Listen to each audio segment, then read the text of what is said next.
Now let's think about why we undertake fact finding work. Commonly, the purpose of fact finding includes establishing facts and evidence, preserving experience and memories of violence that cannot otherwise be documented, providing immediate assistance to victims, ensuring relief and rehabilitation of victims, taking legal actions, monitoring government compliance, and conducting campaigns and advocacy. Let's look at these purposes a bit more closely. Establishing facts and evidence. A human rights organization often receives information about incidents of human rights violations. Before taking any action, the organization conducts fact finding to establish facts and evidence regarding the incident.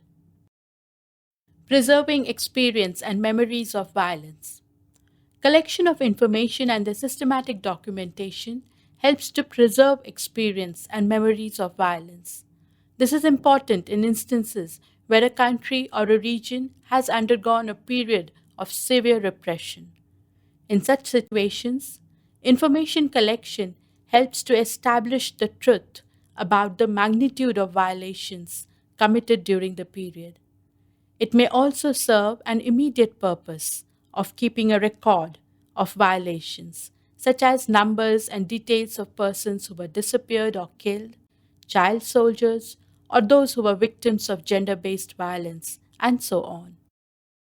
Providing immediate assistance to victims.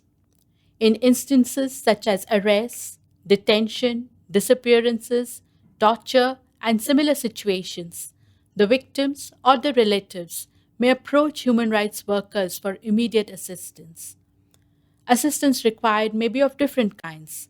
Relatives may need assistance to meet with the person detained. The person detained may need access to lawyers, or there may be a need to file a habeas corpus petition.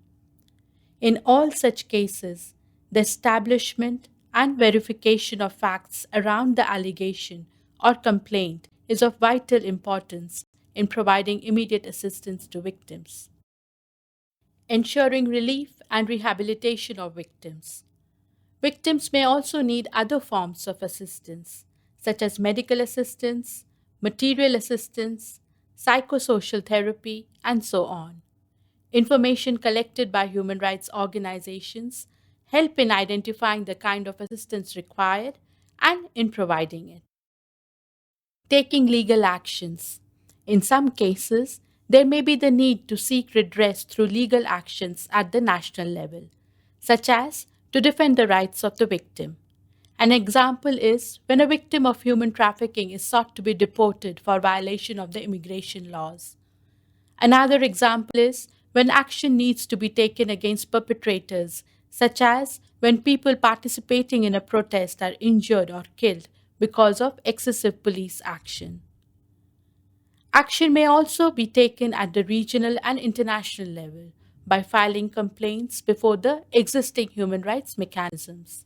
In these cases, establishing facts of the alleged violation or violations is essential to seek redress or justice for the victims or their relatives.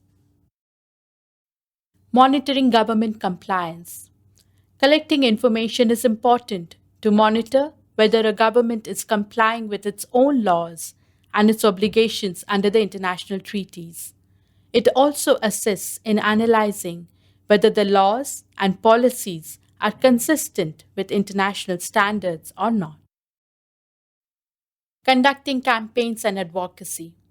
Information collected on human rights violations can assist in organizing campaigns and mobilizing public opinion against such violations.